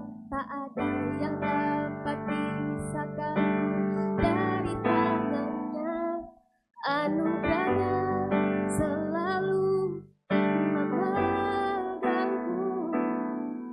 Ku pendosa besar yang dibenarkan, ku pendosa besar, ku pendosa besar yang dibenarkan. Sekali lagi katakan, ku pendosa besar, ku pendosa besar yang dibenarkan. Cinta Kau Yesusku. Amin. Soli Deo Gloria. Mari kita berdoa teman-teman.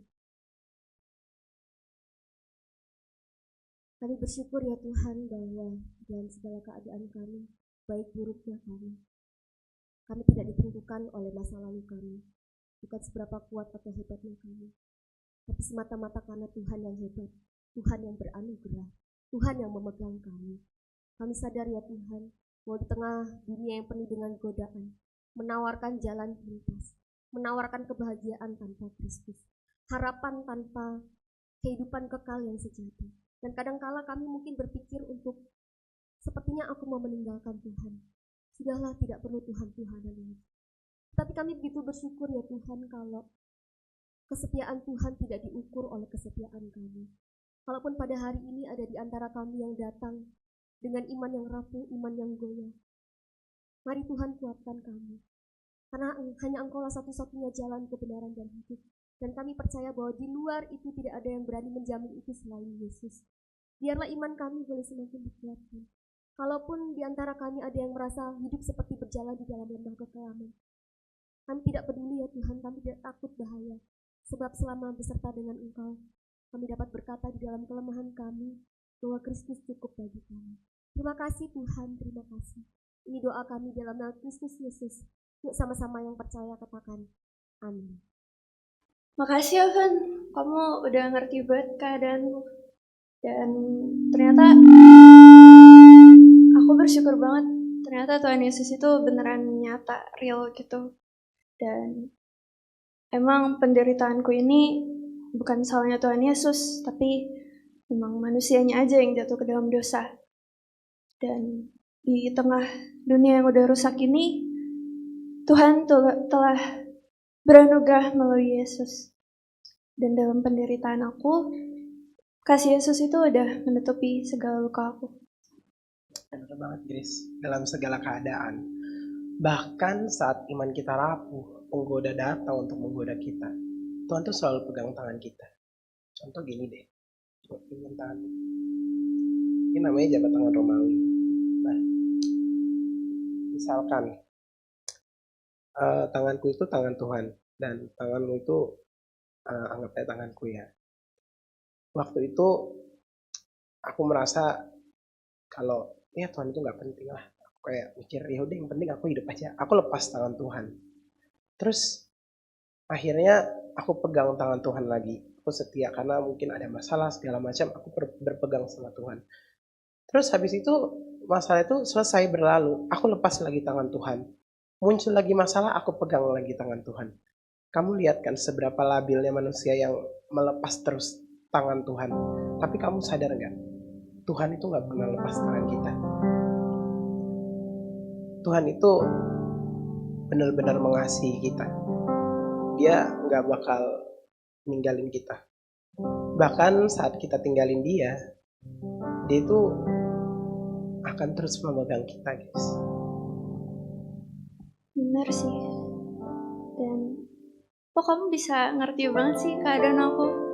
Kayak di tengah orang-orang yang memberikan aku motivasi dunia, tapi kamu malah membawa aku kembali kepada Tuhan Yesus. Karena aku juga pernah kehilangan.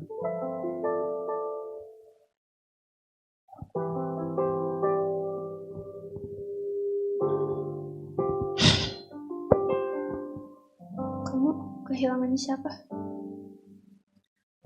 Orang yang paling aku sayang dan orang pertama yang mencintai aku. Siapa itu? Mamaku. Waktu itu rasanya dunia kayak berhenti berputar. Bener-bener rasanya hening banget. Sakit, marah, kecewa sama Tuhan. Ngerasa kenapa begitu cepat. Bahkan lebih parahnya lagi, waktu dia pergi, aku gak ada di samping dia. Waktu itu aku masuk ke ruangan yang aku lihat cuma monitor yang bergaris. Shock, rasanya nge-freeze waktu itu. Bahkan untuk nangis pun gak bisa. Rasanya kayaknya gak nyata. Bahkan waktu itu aku masih mikir bahwa gak mungkin, pasti aku bisa, gak mungkin dia ninggalin aku. Di saat itu marah, kecewa, kenapa Tuhan itu mengambil mamaku dari aku gitu. Aku ngerasa waktu itu bahkan aku ngerasa Tuhan tuh ninggalin aku. Bahkan aku ngerasa bahwa Tuhan tuh gak ada. Aku juga sama kayak kamu. Aku ngerasa kalau Tuhan tuh ada, kenapa dia membiarkan ini terjadi. Aku mulai meninggalkan Tuhan. Aku mulai percaya kata-kata orang yang bilang Tuhan itu gak ada, yang bilang agama sebatas agama doang. Akhirnya aku mulai jarang ke gereja, aku mulai malas melayani, bahkan sekedar untuk doa, kayak doa makan pun gak mau lagi. Saking sakit hatinya dan merasa Tuhan tuh gak ada. Tapi mamaku pernah berpesan, apapun yang terjadi, bahkan kalau dia pun harus dipanggil Tuhan, dia gak mau anak-anaknya meninggalkan Tuhan. Karena dia bilang, Tuhan yang mengambil, Tuhan juga pasti bertanggung jawab. Dan benar, aku pelan-pelan kembali lagi pada Tuhan. Dan aku akhirnya sadar, bahkan sepanjang perjalanan hidupku pun, aku meninggalkan Tuhan. Tuhan tuh gak pernah ninggalin aku, Grace. Bahkan sampai sekarang aku masih bisa hidup, itu juga karena Tuhan yang pegang. Labilnya aku melepas pegang tangan Tuhan, Tuhan tuh terus memegang tanganku, Grace. Makanya itu yang selalu menguatkan aku bahwa Tuhan tuh selalu pegang aku. Imanku yang rapuh dan penggoda yang selalu datang menggoda, segala hal dunia yang menjauhkan aku daripada Tuhan, semua itu ditepis karena aku tahu bahwa Tuhan tuh memegang aku. Kasih ya. Kamu semangat terus ya. Jangan Semangat sedih terus, lagi. Grace. Iya, makasih. Udah lah, daripada kita sedih. Nyanyi yuk. Yuk.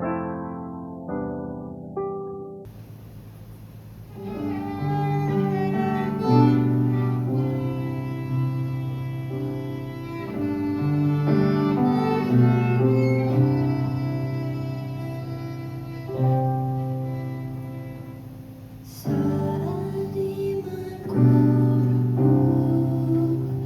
Kristus pegangku, saat menggoda maju, Dia akan pegangku. Kekuatanku tak cukup lalui derita hidup, sebab sering dingin cintaku, Dia yang pegangku. Dia akan pegangku, Dia akan pegangku, sebab kasih-Nya padaku. Dia akan pegangku.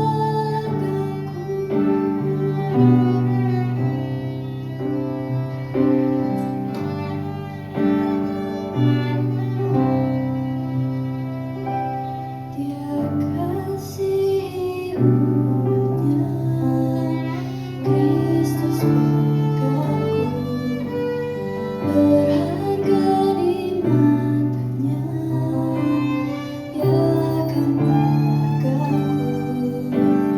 Dia tak biarkan ku pergi, janji-Nya teguh, olehnya ku dibeli, Dia akan pegangku. Dia akan pegangku, Dia akan pegangku, sebab kasih-Nya padaku. Dia akan pegangku.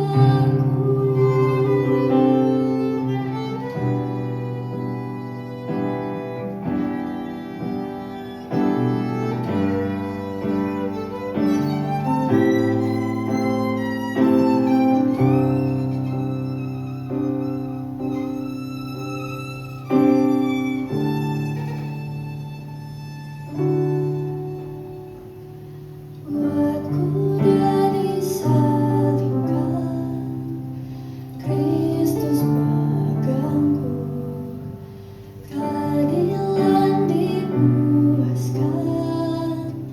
Dia akan pegangku, bangkit kekal dengannya, Dia akan pegangku, hingga ku lihat akhirnya, datang Tuhanku.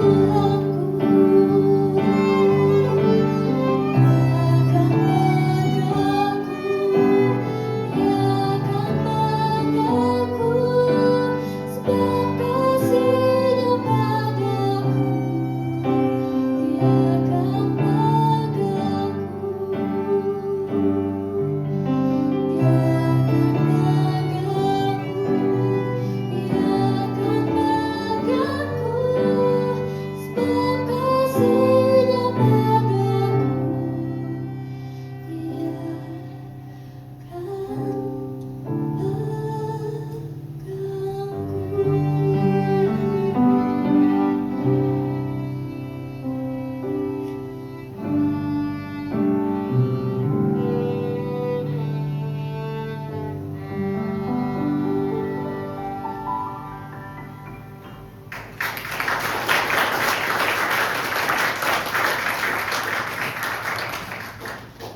Amin atas pemberitaan firman Tuhan. Kita bersyukur teman-teman semuanya, kita boleh mendengarkan kebenaran firman Tuhan. Dan pada saat ini kita akan memberikan persembahan kita. Teman-teman boleh mempersiapkan persembahannya sambil persembahan akan dijalankan. Selamat memberi.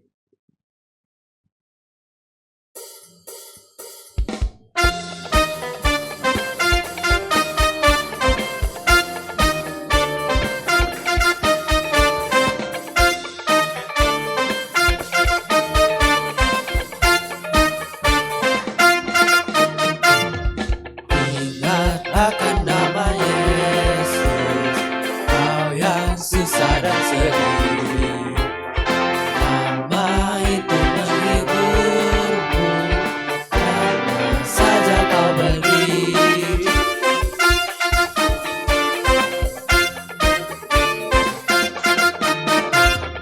Bawa nama Tuhan Yesus, itulah perisaimu. Bila datang pencobaan, itu yang menolongmu. Adalah namanya pengharapan dunia. Indahlah namanya suka surga yang bakal. Indah nama Yesus pengharapan dunia. Sungguh indah namanya pengharapan dunia. Sungguh indah namamu Yesus, pengharapanku. Sungguh indah nama Yesus pengharapan dunia. Sungguh indah namanya pengharapan dunia. Sungguh indah namamu Yesus, pengharapanku. Mari kita bangkit berdiri, sama-sama kita menaikkan bait yang ketiga. Kita katakan, sungguh agung nama Yesus.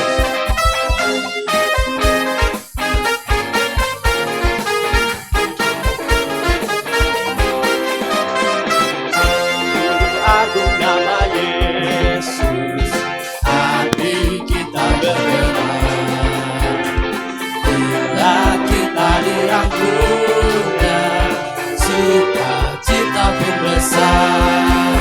Indahlah namanya pengharapan dunia. Indahlah namanya suka surga yang tak. Indahlah namanya. Indahlah namanya pengharapan dunia.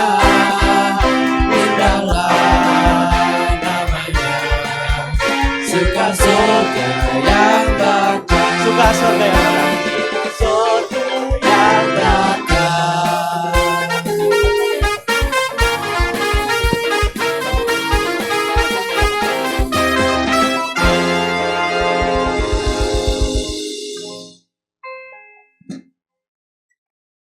Mari sama-sama kita satu dalam doa. Tuhan Allah Bapa kami yang bertata dalam kerajaan surga, terima kasih karena Engkau masih boleh menyertai kami hingga kami boleh sampai di waktu ini untuk kami dapat memberikan persembahannya kami. Kami tahu bahwa persembahan ini jauh dari kata sempurna dan sebanding dengan apa yang telah Tuhan berikan kepada kami. Namun kami percaya hati tulus kami dapat memberikan persembahan ini untuk kemuliaan nama Tuhan dan untuk kerajaan Tuhan. Biarlah Tuhan juga memberkati pengurus yang akan memegang persembahan ini. Kiranya Tuhan yang terus memberikan hikmat kebijaksanaan sehingga persembahan ini dapat dikelola sebagaimana mestinya hanya untuk kemuliaan nama Tuhan. Inilah doa kami dalam nama Tuhan Yesus. Amin. Selanjutnya kita akan menaikkan pokok doa kita. Yang pertama kita bersyukur atas persekutuan tim PI yang sudah terlaksana dengan baik. Mari kita satu dalam doa. Tuhan, terima kasih karena Engkau masih memberikan kesempatan kepada tim PI kami sehingga mereka boleh menyebarkan Injil kebenaran akan firman-Mu. Mungkin di tengah kekurangan dan kelemahan ataupun kesibukan yang mereka alami, Tuhan tetap memampukan mereka untuk dapat menyebarkan Injil kebenaran-Mu Tuhan. Biarlah semangat yang terus menyala-nyala terus ada di dalam mereka dan bukan hanya tim PI, kiranya kami juga yang ada di sini dapat memberitakan Injil Tuhan dengan semangat yang tiada habis-habisnya. Kami juga ingin berdoa untuk mereka yang telah Tuhan pilih mendengarkan PI ini, kiranya apa yang telah mereka dengarkan dapat mengubahkan hidup mereka menjadi hidup yang seturut dengan kehendak Tuhan. Biar nantinya mereka juga akan menyebarkan Injil kebenaran firman Tuhan ini, sehingga pada akhirnya nama Tuhan saja yang akan dipermuliakan. Inilah doa kami di dalam nama Tuhan Yesus. Selanjutnya, pokok doa yang kedua, kita doakan untuk setiap program yang akan dilakukan maupun yang sedang direncanakan oleh gereja kita ke depannya. Mari kita satu dalam doa. Bapa kami yang bertata dalam kerajaan surga, Terima kasih karena Engkau boleh mengumpulkan kami di tempat ini bersama-sama. Kami tahu ini semua karena rencana Tuhan. Maka dari itu kami ingin menyerahkan seluruh program yang mungkin sedang dirancang oleh gereja kami. Biarlah program ini dapat tersusun sebagaimana mestinya dan berjalan seturut dengan kehendak Tuhan. Biarlah keterlibatan semuanya Tuhan yang tuntun, Tuhan yang sertai, sehingga nantinya program ini tidak hanya berdampak bagi kami yang berada di dalam gereja ini, namun berdampak luas bagi mereka di luar sana yang percaya akan Tuhan. Juga untuk mungkin program yang akan dilaksanakan, biarlah Tuhan juga menuntun, Tuhan yang memberkati, sehingga program ini dapat berjalan seturut dengan kehendak Tuhan saja. Inilah doa kami dalam nama Tuhan Yesus. Dan pokok doa yang ketiga, mari kita berdoa untuk Provinsi Kalimantan Timur yang beberapa hari lalu mengalami gempa kembali. Mari kita satu dalam doa. Tuhan, terkhusus di pokok doa kami yang ketiga ini, kami ingin menyerahkan Provinsi Kalimantan Timur yang menjadi tempat tinggal kami ini di dalam tangan pengasihan-Mu. Yang beberapa hari lalu kami mengalami gempa. Memang mungkin kami tidak merasakan gempa ini secara langsung ya Tuhan, tapi mungkin ada dari kami yang menjadi khawatir, takut akan peristiwa ini ya Tuhan. Tapi kami mau berkomitmen untuk kami percaya kepada Tuhan karena semua ini terjadi atas kehendak Tuhan. Kami ingin menyerahkan seluruhnya ke dalam tangan pengasihan-Mu, biarlah Tuhan yang terus memegang erat setiap dari kami, Tuhan yang terus menuntun langkah kami, sehingga Tuhan menjauhkan kami dari pikiran-pikiran yang kami pikirkan buruk nantinya terjadi. Biarlah Tuhan yang terus menolong kami karena kami tahu bahwa Tuhan adalah menara dan kota yang tidak akan tergoyahkan dan hanya di dalam Tuhan kami percaya bahwa harapan kami itu nyata. Inilah doa kami dalam Tuhan Yesus. Tuhan, itulah pokok doa kami. Kami tahu bahwa doa ini jauh dari kata sempurna, namun kami percaya di waktunya akan ada jawaban yang seturut dengan kehendak Tuhan. Biarlah Tuhan yang menyempurnakan doa ini. Di dalam nama Tuhan Yesus kami telah berdoa dan mengucap syukur. Amin. Teenage of God, bersama-sama kita mengikrarkan pengakuan iman rasuli. Pengakuan iman rasuli. Aku percaya kepada Allah, Bapa yang Maha Kuasa, Khalik langit dan bumi, dan kepada Yesus Kristus, Anak yang tunggal Tuhan kita, yang dikandung daripada Roh Kudus, lahir dan dari Maria, yang menderita sengsara di bawah pemerintahan Pontius Pilatus, disalibkan, mati dan dikuburkan, turun ke dalam kerajaan maut, pada hari yang ketiga, bangkit pula dari antara mati, naik ke surga, duduk sebelah kanan Allah, Bapa yang Maha Kuasa, dan dari sana yang akan datang untuk menghakimi orang dan mati. Aku percaya kepada Roh Kudus, gereja yang kudus dan am, persekutuan Roh Kudus, pengampunan dosa, kebangkitan orang mati, dan hidup yang kekal. Amin. Teman-teman dipersilakan untuk duduk kembali.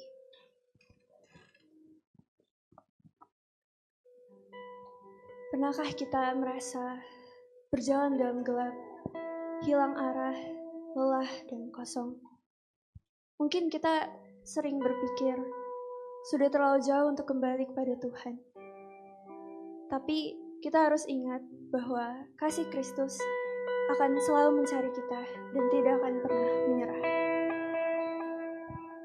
Lagu ini adalah pengingat untuk kita bahwa kasih Kristus adalah rumah kita yang sejati.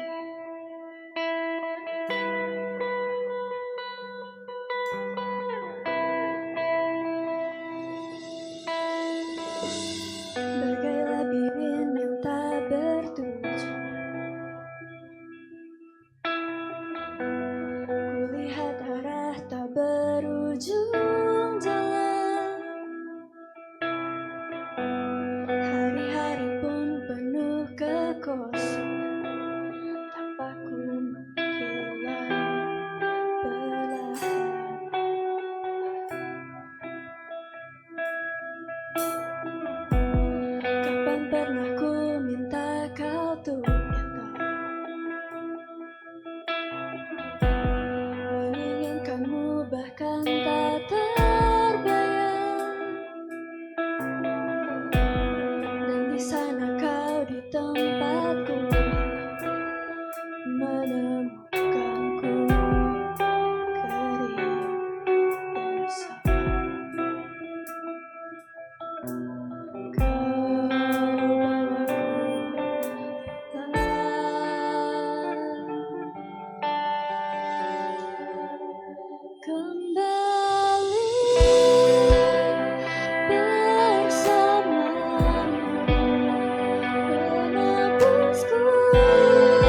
silakan untuk bangkit berdiri, bersama-sama kita akan menaikkan pujian.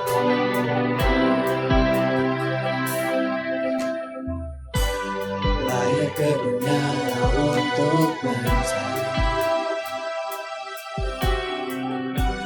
jiwa yang tak ada harapan lagi. Bahkan kasih-Mu diberi sampai hati, mengalihkanku pada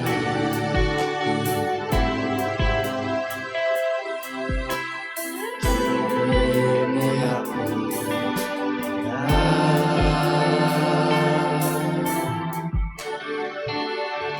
kembali bersamamu, penebusku, Yesusku, menanggung dosaku. Tak akan ku hilang lagi.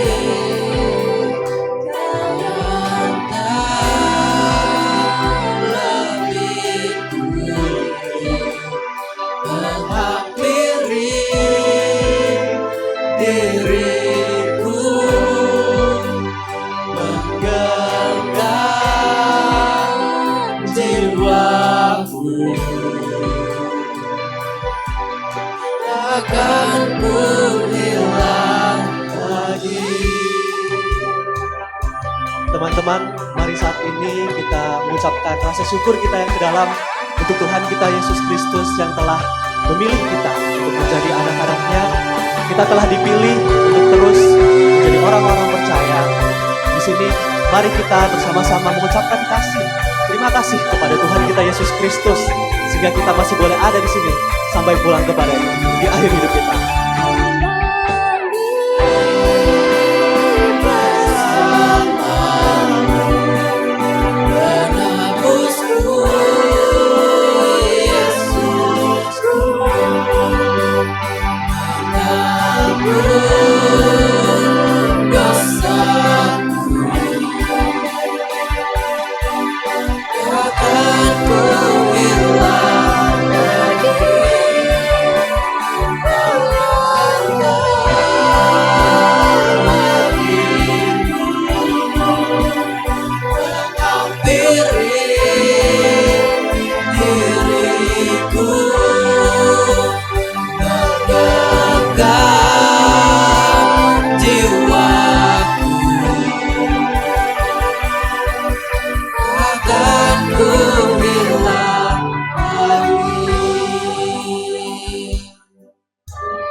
Tidak ada kata yang bisa kami sampaikan selain kami bersyukur ya Tuhan, bahwa kadangkala kami kehilangan arah, tapi Tuhan menjemput kami pulang, sehingga kami boleh kembali padamu, kembali memanggil Engkau satu-satunya Tuhan dan Juru Selamat kami, penebus kami.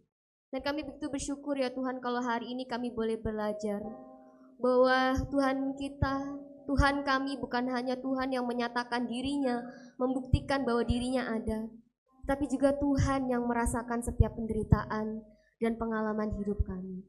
Dan kami bersyukur ya Tuhan kalau Injil boleh dinyanyikan, boleh dialami, boleh diberitakan, boleh diperankan melalui ibadah di tempat ini. Dan saat ini sebelum kami pulang, kami mau mengembalikan segala pujian, segala hormat, dan segala kemuliaan hanya bagi Dia, bagi Dia.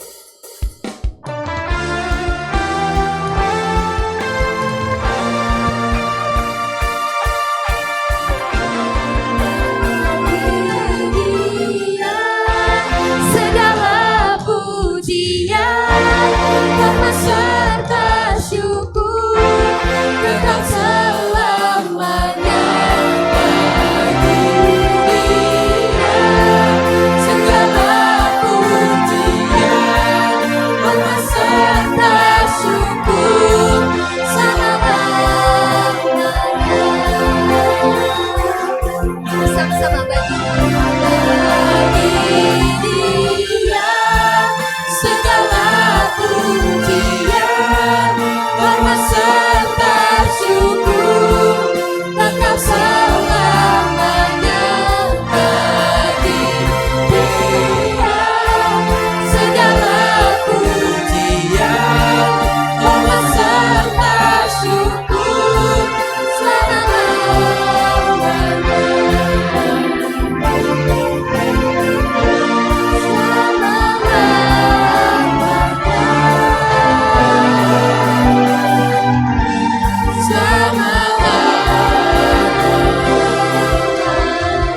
Teenage of God, arahkan hatimu kepada Tuhan dan marilah kita menerima berkat yang daripadanya.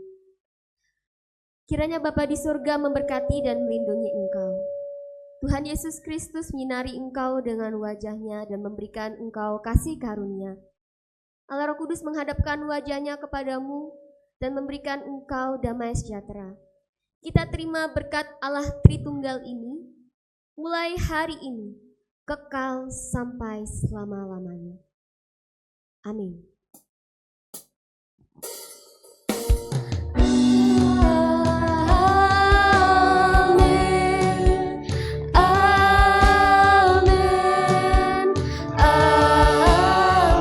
Bersama-sama katakan amin.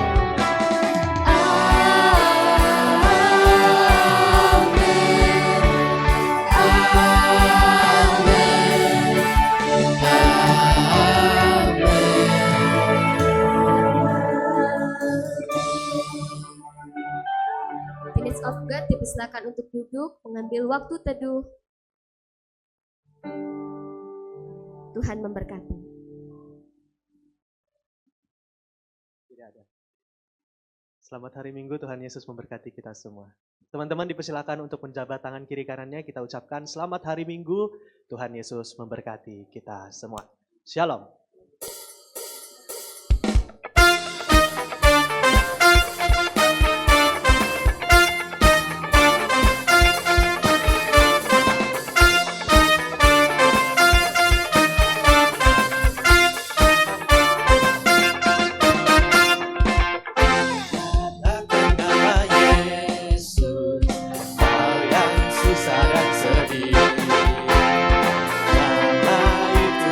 Itu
cukup bagiku.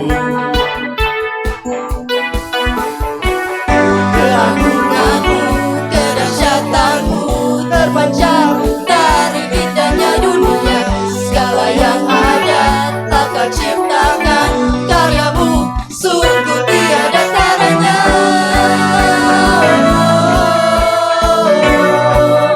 Sungguh tiada taranya.